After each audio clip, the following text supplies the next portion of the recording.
Castles dominated the medieval landscape, and Britain has some of the finest in the world. Today, most are decaying relics, many of their secrets buried in time.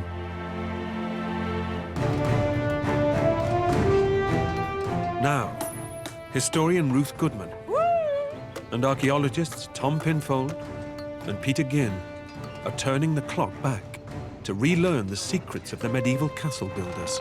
This is the ultimate in medieval technology.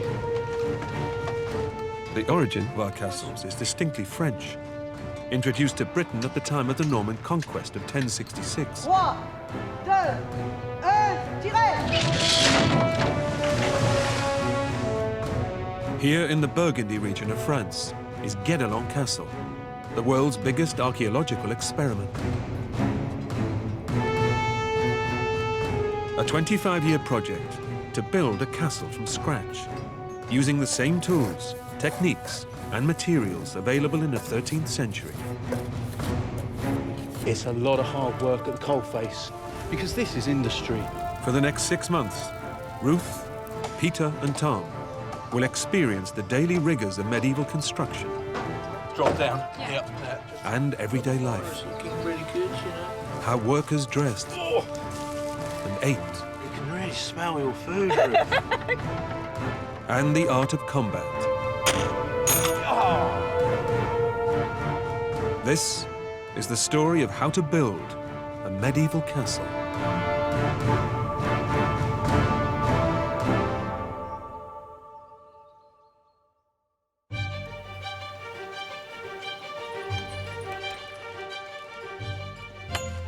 It's May, and the team have been immersed in the building works alongside Guédelon's masons.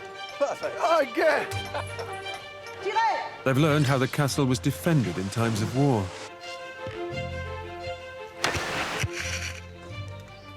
Every stone has to be in line because this is going to go up and up and up.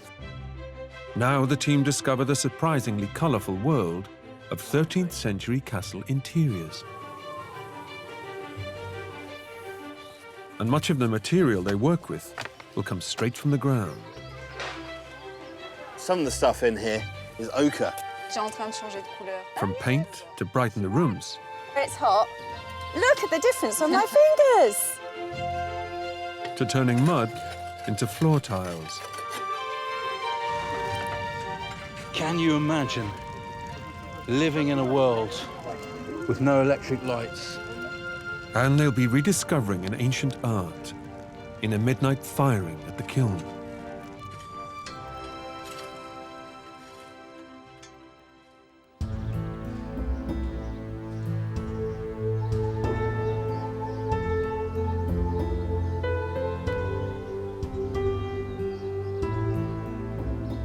The medieval castles we're used to seeing today are scarred by centuries of warfare and weather erosion. Most of their original roofs, carpentry, and interior finishes have long since disappeared. But these drab walls are a far cry from how they looked in their heyday. This is how many of us think of the interior of castles. Bare stone, echoey, damp, gritty underfoot, but that's because we're used to ruins. When they were in use back in the 13th century, they were rather different. You have to imagine tiled floors and plaster on the walls, perhaps painted, whitewashed, and then hangings of fabric over the top, filled with furniture. And that too is covered in fabrics, cushions, all sorts. An entirely different beast.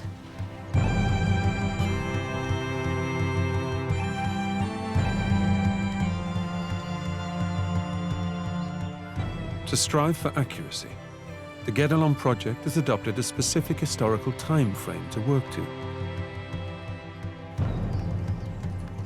The castle is being designed and built as it would have been in the France of the 1230s and 40s, during the reign of King Louis IX.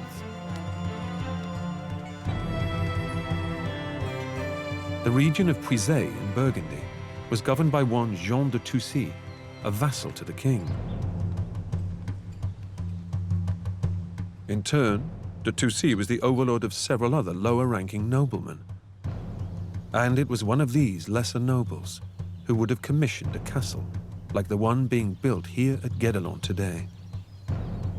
It's not a grand royal castle, bristling with military might and enormous wealth, but a fortified residence of relatively modest taste and design, according to the rank and means of the imaginary lord of Guédelon.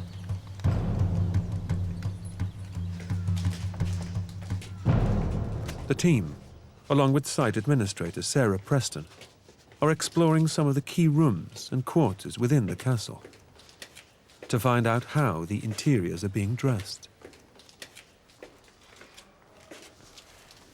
This is the castle's great hall. Great is the word.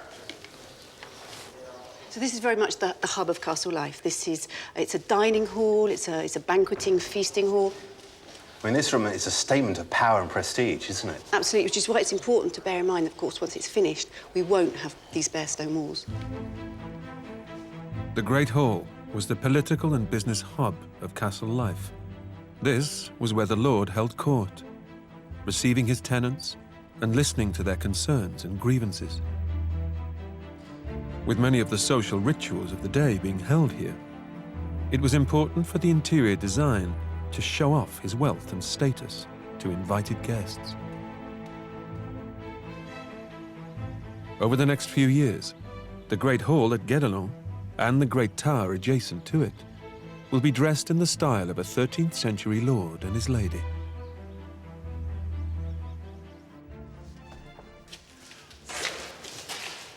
So this is currently the Lord's chamber. This is where the Lord would sleep with his wife and his children. It's certainly a residential chamber. You can see that from the fireplace on the wall behind us. So it can be heated. That's not true of all the rooms in the castle.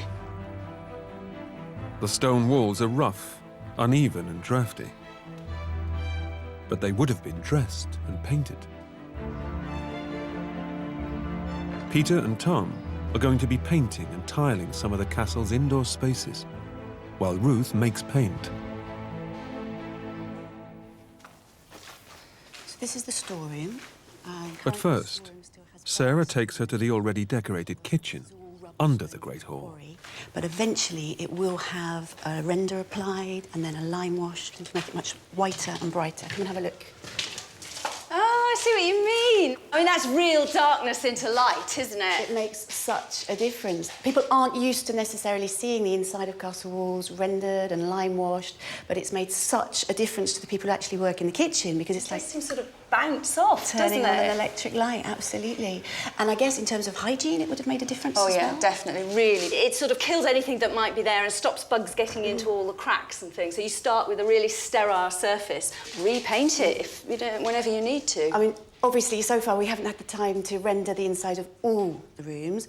We've got other priorities at the moment, but as soon as we've finished kind of the major building work, then we can get on with the job of rendering the inside, but I hope also the outside of the castle, because often the outsides of castles were also rendered and lime washed, because in terms of visibility, it just meant that your castle stood out in the landscape. So that's something that we couldn't necessarily get away with in a genuine historic monument, but here on this experimental site, that's something that we can show our visitors. The Tower of London, the White Tower, was named because it was lime washed on the outside.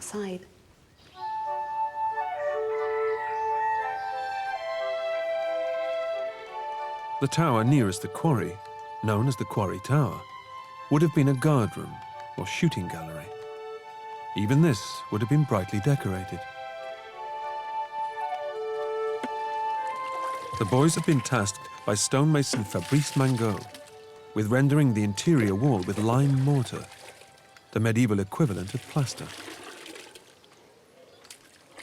We're going to use 2.5 buckets of sand and 1 lime and water and mix it in. What we're looking for here is the right consistency. Keep on adding a little moisture, turn it in, turn it in. A bit more. It's okay. Are you happy? Is that good enough? It's good. Yeah. Cosy workspace. Fabrice demonstrates how a medieval wall is rendered. Put some water. We're not drenching it though, are we? Just dampening the stone. If you don't put water, mortar, It just won't stick. Right. okay? Archaeological research has revealed that rendering wouldn't have been applied in several smooth layers, but with a single rough coat, using a technique similar to spreading butter. Interesting technique, isn't it? Keeping the board close to the wall, pushing the render up. You understand? Shall we go first? You want to try? Give it a go. Let me get it wrong. Yeah, I'm going to learn from your mistakes, my friend. So to do a turret like this, how long do you think it would take? 2-3 days. 2-3 days. That's 10 days for For you, two Thomas. masons.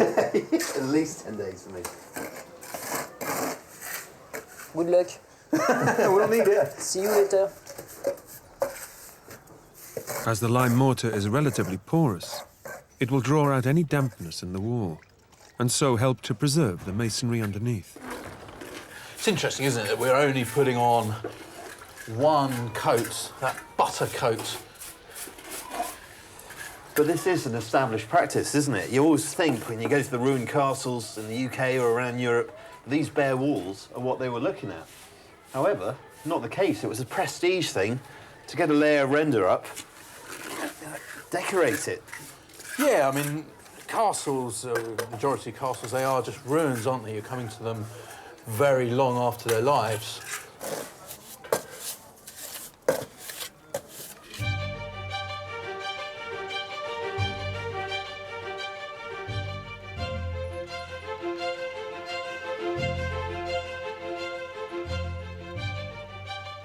The medieval manufacture of tiles for castle roofs and floor spaces was an industry in itself.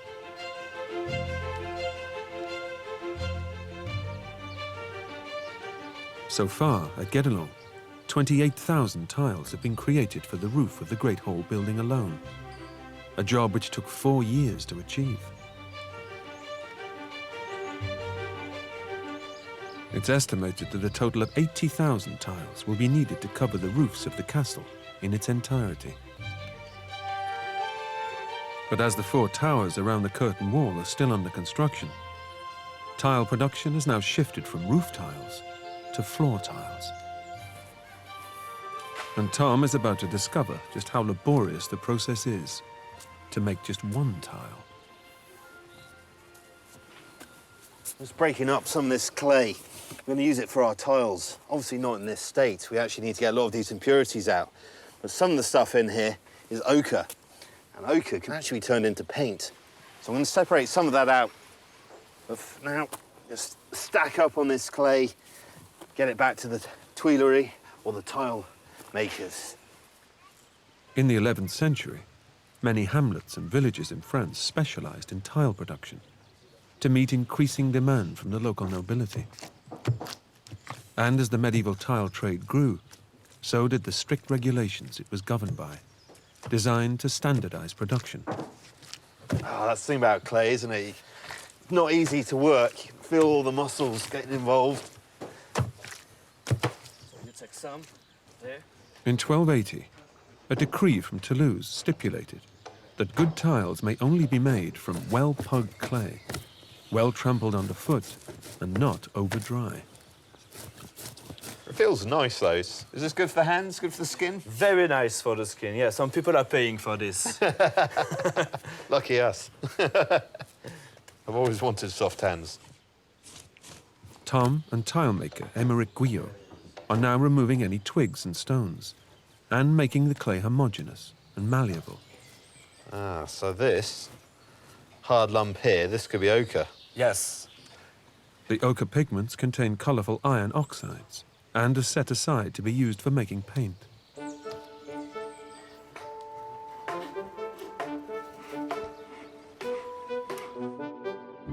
An integral feature of castle design were the toilets. They were known as garde-robe, the French word for wardrobe. Clothes would often be kept inside them, because it was believed the smell of ammonia from urine kept parasites at bay. Garde-robes were often built out of the castle walls to allow the waste to drop down through the hole to the ground or moat below. Guédelon keeps a wooden grill over the holes to dissuade any modern-day visitors from attempting to spend a penny. It's a big question, isn't it, how people use garderobes? There is little bits of evidence in the earliest of the manners books, which are aimed at pages who are serving a knight, they're hoping to become a squire, become a knight. So it's for little lads, Their first job of the day, before their lord is up, is to prepare the privy. And he's told to make it extremely clean. He's got to sweep it out and make it clean. He's also got to put cloths in there. Not quite sure how the cloths were used, but they're to go in there. And sweet-smelling herbs. Yeah. So that it's somewhere comfortable and pleasant to be. So at least for those at the very top of society, going to the toilet ought to have been quite a nice experience. Yeah, I think, it wouldn't have smelled too bad. I know the poo's going down, and yes, if it's not getting moved, there might be a bit of wafting up. But those herbs would certainly have taken the edge off. And there is, of course, the question of toilet paper. There is. Many people think leaves and moss, but let's face it, deforestation. Where the heck are you going to get a leaf of the right size in the middle of January?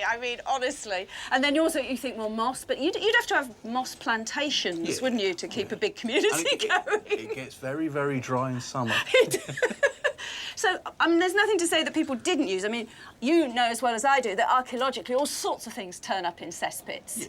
Yeah. So, probably people used whatever was to hand. But I do wonder if maybe the more normal system, especially in a castle, would have been to have your own cloth or rag or flannel to wash yourself with. Or even a communal rag. Quite possibly. Washed out in a bucket. Washed out in a bucket. It's perfectly possible. For these privies, it certainly use a coat of render, coat of limewash, probably a loose seat. I think a door might be a good idea, too. And a door.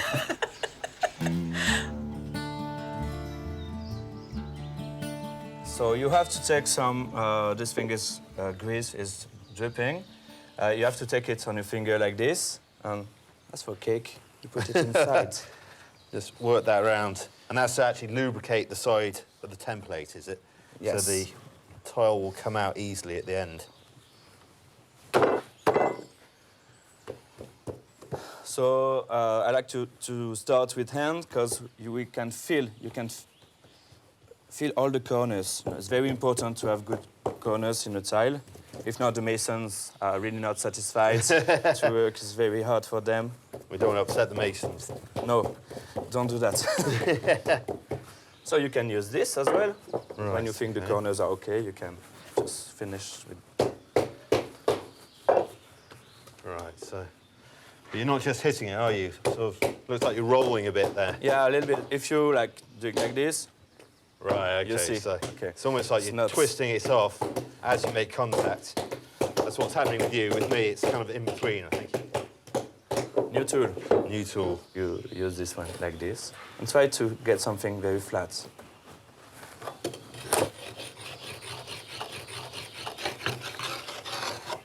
So we have to see if it's okay on the other side.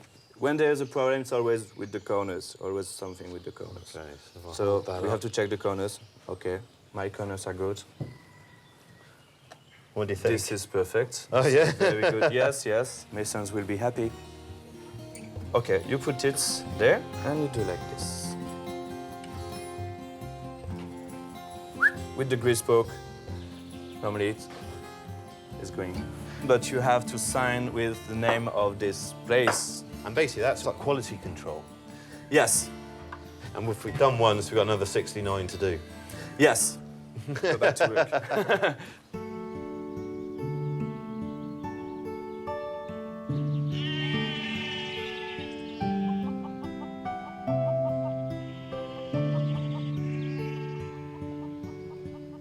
Just beyond the castle walls, Ruth is visiting Guédelon's paint house to discover how the ochre found in the quarry and in the clay is used to make pigments for paint. I'm going to start by grinding down the earths. Valérie Heurtaud is a ceramicist by trade from a family of local potters. She's in charge of pigments, paint making and decoration at Guédelon. Oh, right. So these are the pieces that Tom was finding in amongst the clay when he was doing the tiling. Donc on ne sait pas la couleur de la pierre, la couleur qu'il y a dans la pierre, on ne la connaît pas. Paint's funny stuff. It's not the same as dye. Dye stains the fibres of what you're dyeing. So if you get a wood stain, that is a dye for wood. Because it's dyeing the wood fibres in the same way as cloth is a dye that stains the fibres. Paint is different. Paint is bits of coloured stuff that are glued onto a surface. And so if they're very big lumps, the amount of light coming off is quite small, the colour looks patchy and thin. If you can make the particles very, very tiny, the light will refract off them in a great burst and you'll get a really strong, intense colour. I mean, I shouldn't think a 13th century person thought about light refraction, but they did know that if you grind it thoroughly, you get a much better paint. It's not a bad colour, is it? Look good against the yellow. I've got the yellow still on there. Yellow ochre is the other key colour found in the natural Guédelon environment. Tout à l'heure, je n'aurais pas dû dire, mais c'est pas grave. Donc on mélange. This really is the colour of Guédelon. Oui. Look at that. When you're around here, everything's this colour, absolutely everything. That is the dust that we breathe in whenever you go anywhere near the castle. It's what grinds underfoot. It's the, you know, just look at the place. This is the colour of the ground. So having sort of crushed it up a bit and dissolved it, we're now sieving it. We want small particles. As the mixture settles, the heavier ochre particles fall to the bottom, and the remaining liquid is left out in the sun to dry. The finer particles left behind are then ground down into a powder. It's an enormous amount of work to grind this down to the fineness that you need, but when you just see the range of colours that have been produced just out of the earth of Guédelon, you can see why people would bother. Just look at it.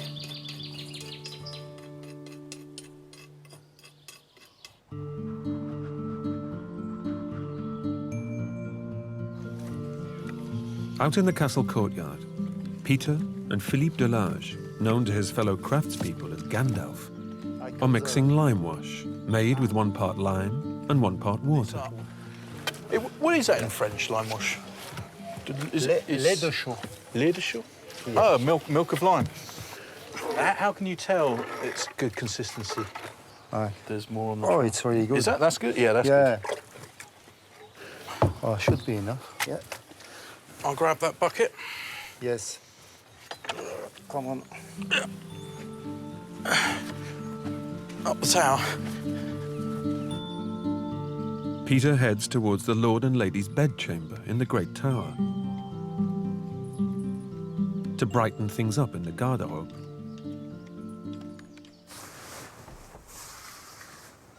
Right, left, English, French, à droite, à gauche.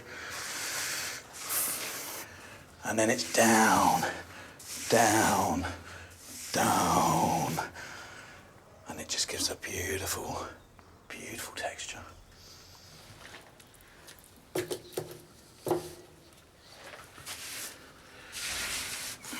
I know at Guédelon there was a massive debate as to whether, you know, they should leave the stones, the walls bare, because all this work had gone in by the masons to put the stone there. And they say if you cover it up with mortar, with render and paint it with limewash, the public won't see it. But this is how the castles were in the medieval age. Of course, as we come across castles, they're ruins generally. Very little plasterwork survives.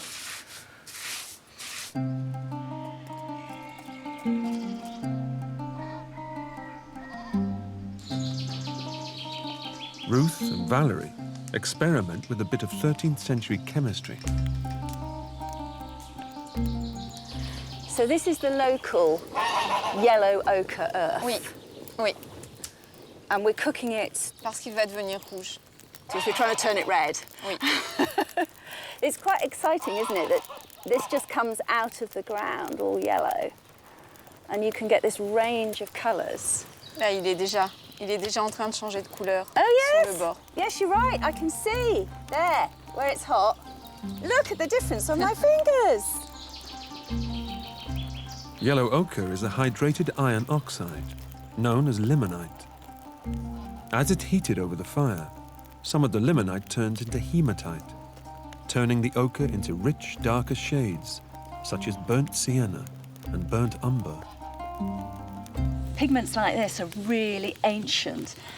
Right across Europe, if you think of those cave paintings right at the dawn of human history, this is the sort of paint that they were using to make them. And if you think of Britain, the Picts, those people are known or described in the ancient Roman texts as being covered in red paint, the red men, and the Irish talk about it too. It seems to have been a really Celtic thing to do, to paint yourself with red and yellow ochres. Vraiment rouge. Oh, look at that.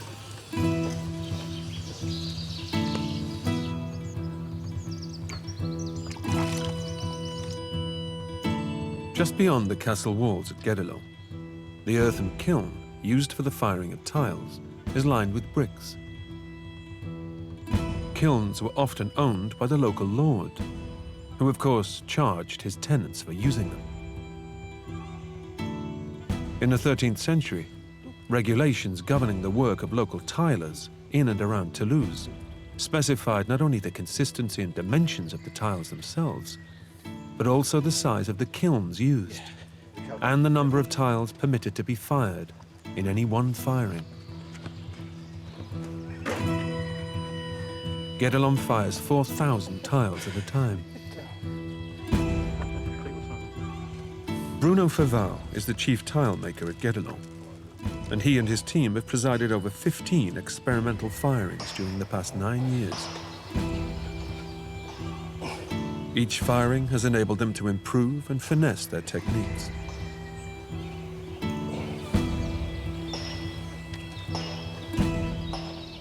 The way they're placing them in the kiln, they're leaving gaps so that when they fire this, the flames can work their way up through every single tile, and hopefully there'll be an even temperature, making each one hard, each one a very similar colour, and making sure there's no losses. And one of the problems with these tiles, when you dry them out, if there's any water in there and you fire it too quickly, the kiln, that water will expand because it will turn into a gas. It will blow the tile apart. You'll hear a pop. And if these are stacked incorrectly, if one tile goes, several tiles could go. They've been doing this for a number of years. They know what they're doing. A lot of this is trial and error, experimental archaeology. They know what these kilns look like from excavations that have been done in the UK, that have been done in France. Now they know how these kilns actually work because they've been working these kilns.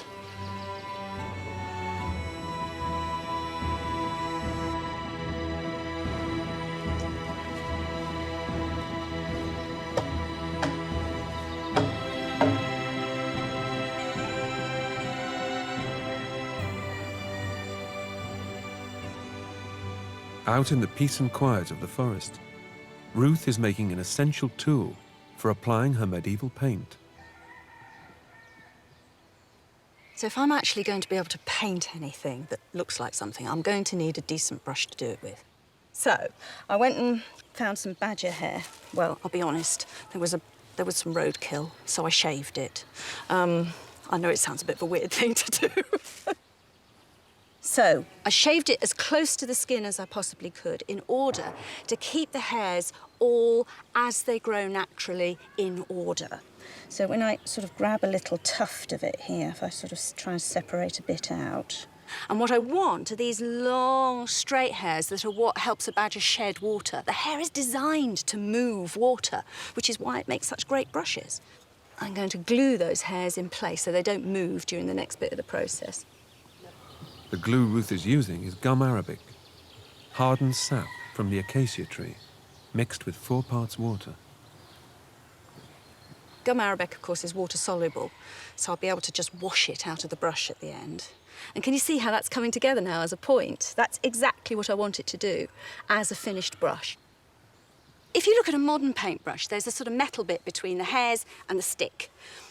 The 13th century, you're not going to mess around trying to make a metal ferrule. You just do something much, much easier and cheaper. You go and get yourself a feather. Because if you think about it, if I cut that bit off and I cut that bit off, I've got a ready-made tube. I can take a little bit of thread and bind my hairs. Just whipping them into place. As tight as I can manage. And I've got a nice, firmly held little paintbrush head, which I should be able to poke through. There we go. You can see how firmly that's in there now. See? Paintbrush head. All I need now is jam a stick in the other end. Done. That looks like it'll work, doesn't it? The pressure's on at the tile kiln. The 13th of May in medieval France was regarded as the day of the holy ice. It was believed to be the last day of spring in which a hailstorm would occur, sent by God as a sign of his omnipotence before the arrival of summer. And as hail often turns quickly to heavy rain, that could have disastrous consequences for the fate of this batch of tiles. This firing has already been held up for several days, owing to heavy storms. And once again, dark clouds are looming overhead.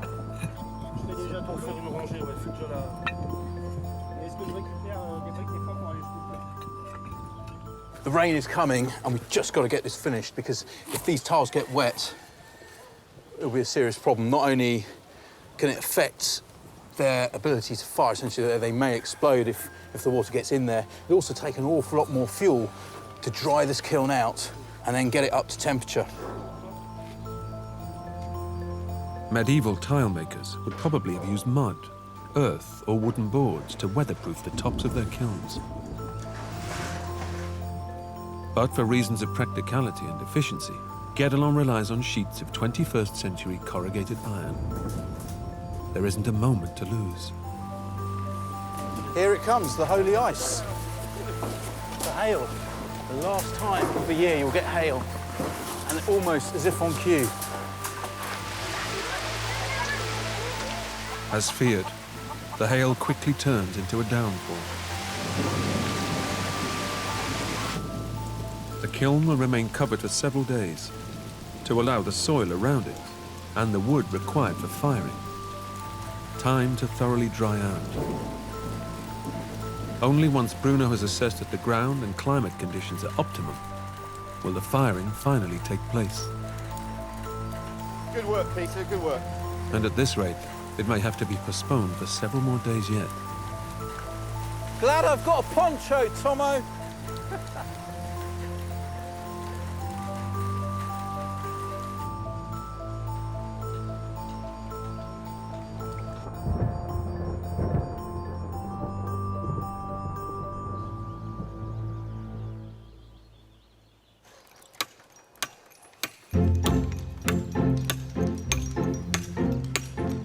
While the tile firing is on hold, progress is made on the chapel tower.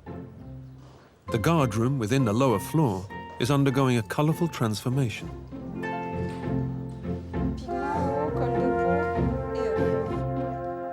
Valerie and her colleague Aurélie Paillard are using the Guédelon ochre to paint a design on the walls, known as fictive masonry. This was a popular style of artwork among the nobility and royalty throughout Europe in the mid-13th century.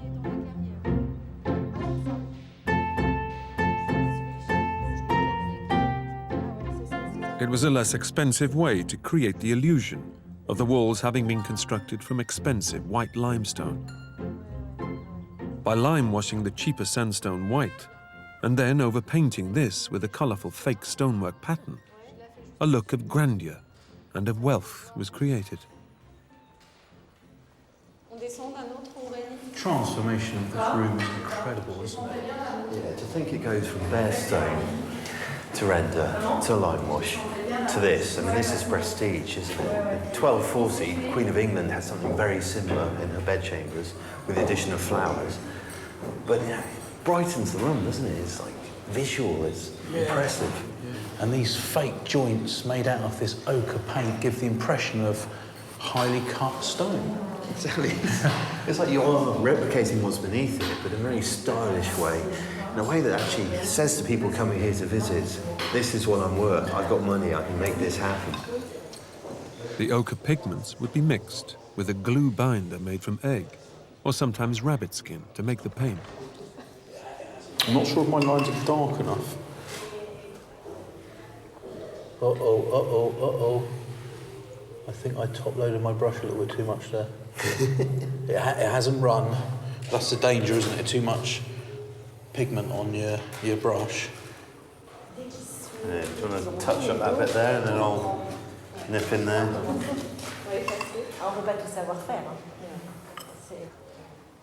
No, it's all going wrong. It's going wrong. It's looking awful. Hideous. Yeah. Well, I've seen worse. Well, I know, but, you know, you should put yourself down. Oh, no. Oh, plus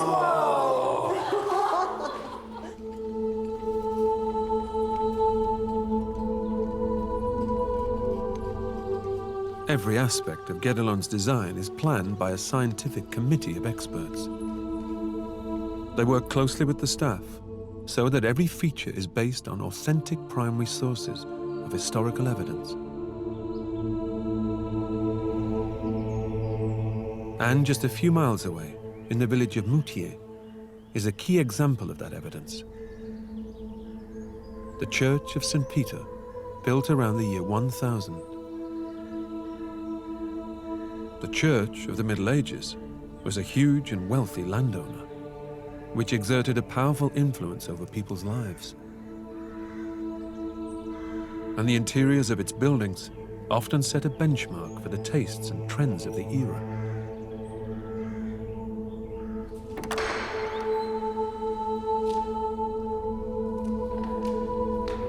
In the early 1980s, the white distemper covering the interior walls started to crack and peel, This is amazing. uncovering a fascinating medieval secret. Everywhere. A painstaking conservation over the next 10 years revealed these stunning ochre murals from the 13th century. They've provided Guédelon with an authentic and illuminating resource from which to draw inspiration for the interior decor of the castle. This is the panel that we're particularly interested in terms of the work we're doing at Guédelon. Right. It's amazing. You can pick out there, you can see the frieze. Yeah. And these 5-petal flowers, you find these all over the place. Very pop art, but it's pure 13th century. Of course, the church would have been absolutely central in people's lives. Everyone locally would have had to have come to this church. So the paintings on these walls aren't just decoration. They are here to tell stories. They can be read very much like a cartoon strip. Right. It's almost the entertainment of the age. The biblical story just laid out in scenes. And I like the way that the artists have also taken the opportunity to retell the story in their way. If there was any kind of friction between them and the church, look, we've got Eve here, sashaying away, being very cheeky, giving the wink to Adam, just behind here. They have a wink. We can't see what happens behind the pillar, and then afterwards they've got a harvest and a child. So I wonder what the reaction was, because presumably the villagers would be in on the joke. I only we knew.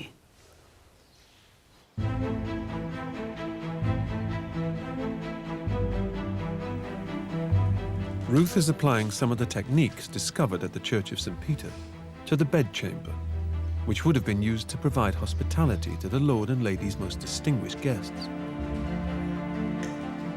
It's the most highly decorated room in the castle so far, and Ruth is using the burnt red ochre paint to restore the rose motifs in the window seat. Obviously, the domestic spaces within a castle are intended to impress. They have to look gorgeous. It's about the look of the place as much as anything else. And naturally, people painted their walls. It's not a church. This isn't about religious storytelling. This was about showing your power. It was about prestige. That up there, that little bit where it's painted to look as if it's masonry, with the little roses in front, often called stones and roses, is perhaps the most typical, as far as we can tell, of all interior decorating designs of the mid-13th century. That is what the Queen of England had on her bedroom walls in the Tower of London. Stones and roses, the very height of fashion.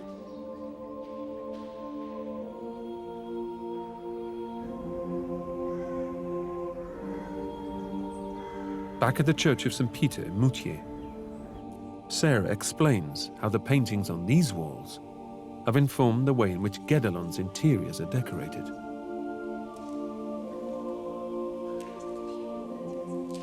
And because we don't have a lot of evidence of the types of paintings that were inside castles, we were always very careful to say to people, okay, we don't know if there was ever a bedroom painted in exactly the style that we've got at the castle, but just a stone's throw from the castle, at the same time, we're painting these same patterns, and crucially, it's the same colour palette. This is just like walking out of the quarry, isn't it? We've got the red ochre, the yellow ochres, the browns. I have to say, I mean, you look at the masons when they come out of the quarry and that kind of, the dust and the ochre that's on them, that is your colour palette. Absolutely.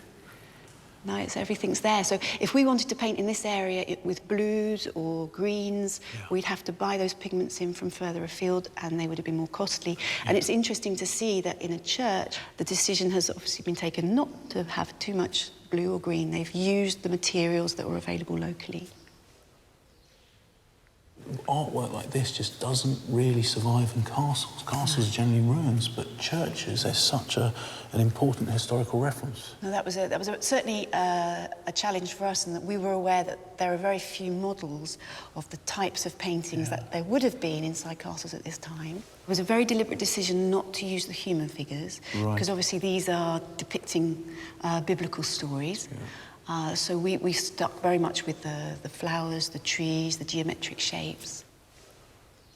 But what we're wanting to do is offer people a vision of what a 13th century visitor might have seen, and to get over the fact that the castles weren't bare stone, empty places. They were decorated and they were full of colour.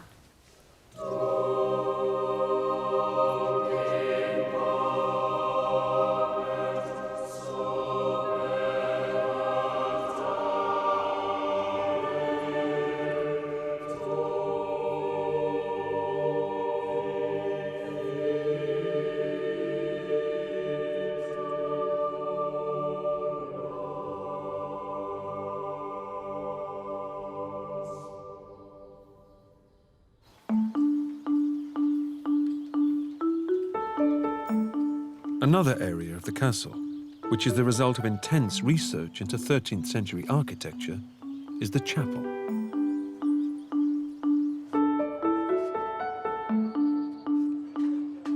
Clément Girard, the chief stone carver at Guédelon, is a highly experienced draftsman, but he's about to undertake his most ambitious project to date. Right now, Clément's doing the drawing for what will be the prestige feature of the chapel. So much so, they've actually imported a slightly less hard type of limestone that will be easier to carve. This really is precise work. I am marvelling at the skill he's got. Clément is designing a decorative piece of masonry, based on a very common 13th century design found throughout France.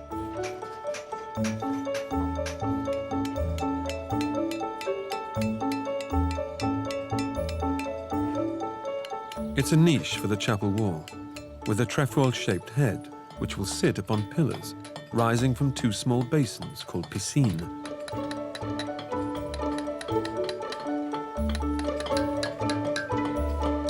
At Guédelon, white dressed limestone is used for the more decorative features of the castle. Although it's quicker to dress than the quarry's hard sandstone, it's easier to chip, so great precision is required, and mistakes could prove costly.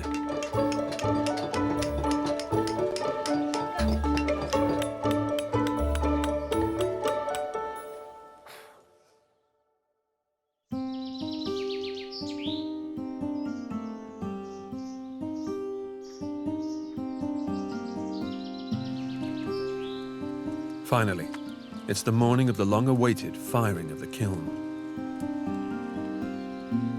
Peter's up early to help share the workload with Florian Dubois. The firebox in the lower chamber has been stacked with logs and twigs. And at last, the first piece of kindling is lit.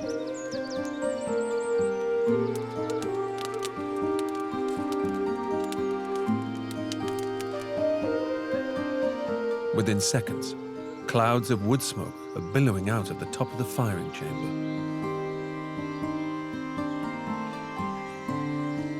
It's going to take hundreds of armfuls of wood and many hours of careful monitoring to turn these flames into the roaring blaze required to fire the tiles.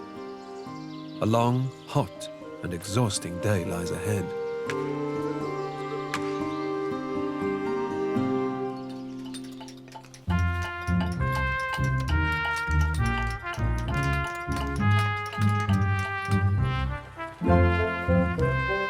The stone carvers have completed the first part of the white limestone niche and are ready to transport it to the chapel tower.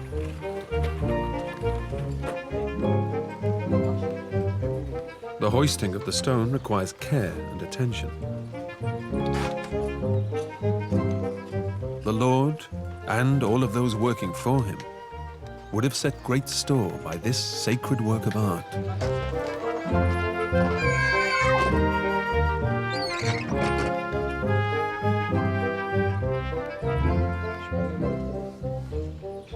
Well, for us, the significance is that this is the first real piece of religious architecture that we've got in the castle.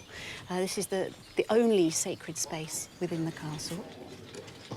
So we're actually standing here in the area where the altar will be. So this is the holiest place of this sacred space. Where you'd have the holy water and the oils, yeah. So this is the most delicate sculpture that we've done here. As you can see, it's a hand basin. You've seen it being dressed earlier. But you can see the two dips. Now, we had some priests visiting. We were wondering ourselves why there were these two kind of recesses. And the priests that were visiting suggested that maybe one was for washing priest's hands before the Mass, and that the other one was then for washing the implements that had been used in the Mass. Right. What we've been told, at least, is that the idea is that all the water that is in this piscina, this hand basin, is holy water, and as such, it can't just be thrown away. All the water will actually, and we're not talking about huge amounts, but the water will just kind of filter down into the wall and stay within the walls of the chapel. So the stone of the chapel itself is obviously porous. It's going to absorb that holy water and essentially make this whole space even more sacred. That's the idea. So our mini little temple here at Kiln. So it's been an opportunity, obviously, for the stonemasons to use different techniques. And then there was a little bit of improvisation that gave the stonemasons an opportunity to kind of have a bit of freedom of movement. You can see each column is slightly different. This is Mathieu's. You can see his mark up here on the stone. And on the other side, we've got Jean-Paul's right here.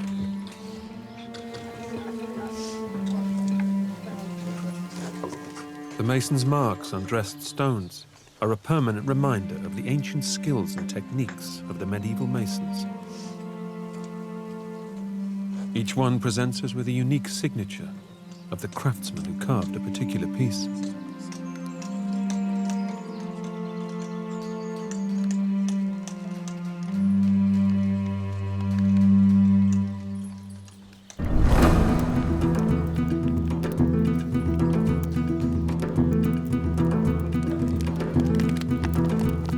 At the kiln, tension is rising. A month's rain has taken its toll, and the firing is not going to plan. Everything got wet. The kiln got wet, the wood got wet. So it's just taken that a little bit longer to dry everything out, get rid of the moisture. The blaze is still several hundred degrees below what it needs to be. Peter leads a frantic effort to try to save the 4,000 tiles inside. We know today the optimum temperature for successful firing is around 1000 degrees centigrade. 13th century tilers relied on their experience, their senses, and costly trial and error. They would have been under intense pressure to get firings right. The kiln, it's just about getting up to temperature now.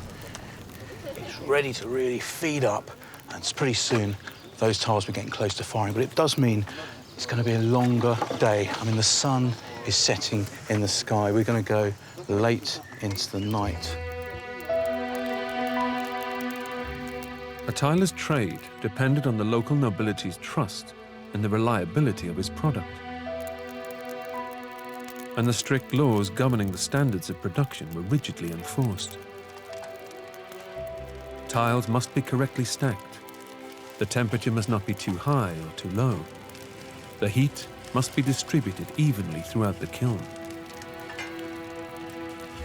If not, the results could be underfired, overfired, or otherwise damaged tiles. And a medieval lord would neither accept nor pay for a single substandard tile. Failed firing had serious consequences for a tiler's livelihood.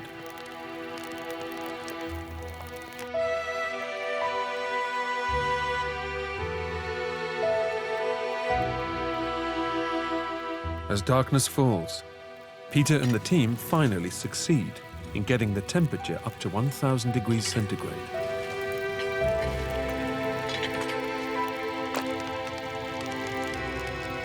We've been working since this morning without stopping, and now we are a bit tired.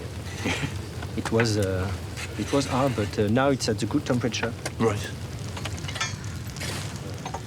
And what sort of colours are you looking for in there? It must stay orange. Right. If it's white, it's too much. If you want the tiles to be fired evenly, we must stay at this temperature during 2 hours. Oh, right, okay. But are you happy, Sybil? Yes. Yeah? Yes, we are. Yes, it's a dream. Yeah.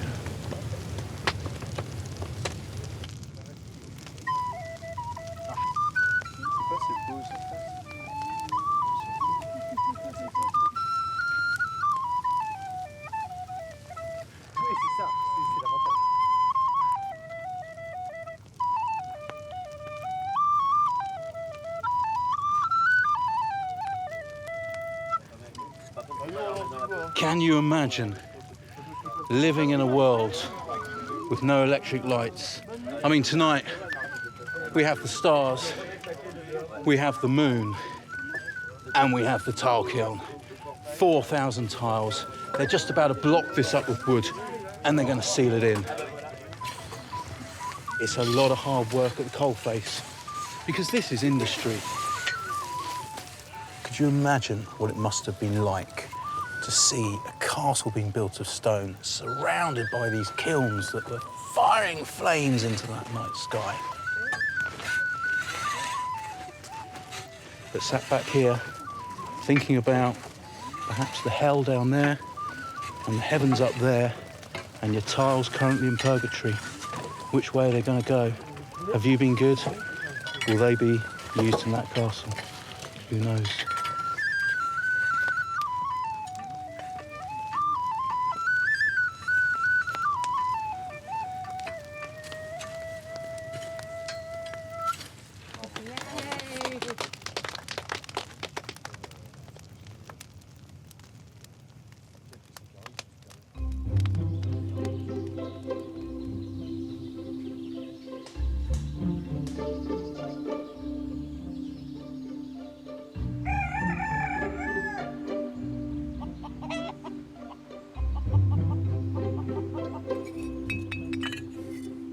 It takes several days for the kiln to cool down.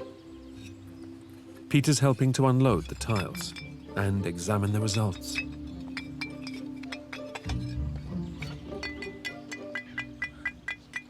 Même seulement en les, regarde, en les frottant, il n'y a pas de souci. Ouais. Tac, ça c'est beau.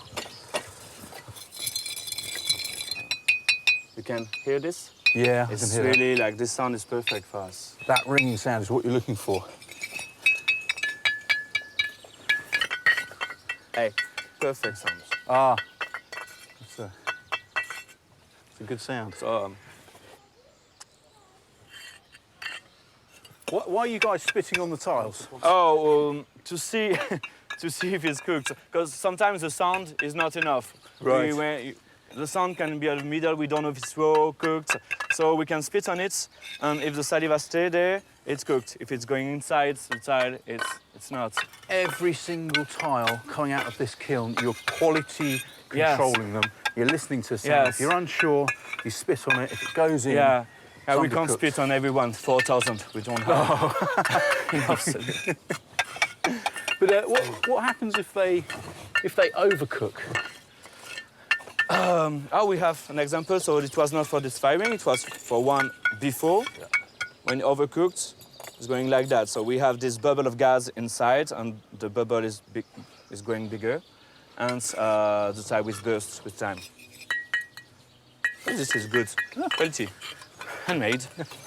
Well, I saw how hard you guys worked and how long it takes to make these tiles. I mean, it's good. I'm pleased. I'm happy for you. We're happy too. Especially with this firing, we're really happy. Yes, we have very good results. It's really nice to have it.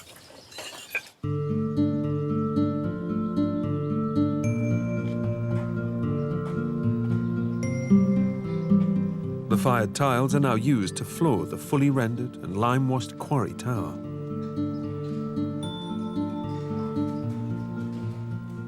It will take thousands more tiles and several more years of rendering, lime washing and painting before the entire castle finally looks like it might have done in the 13th century.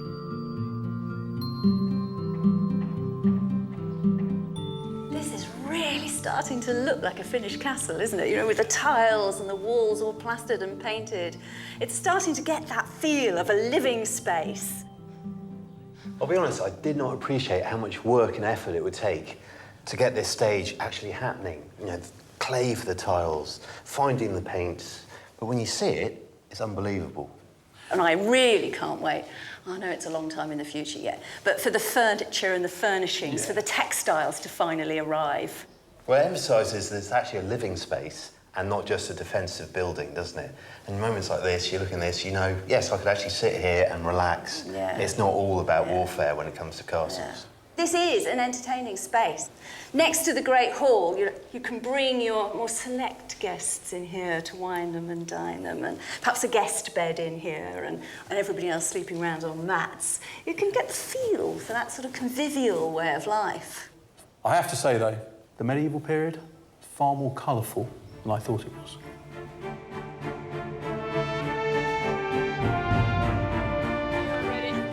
Next time, the community of skills it takes to build a castle.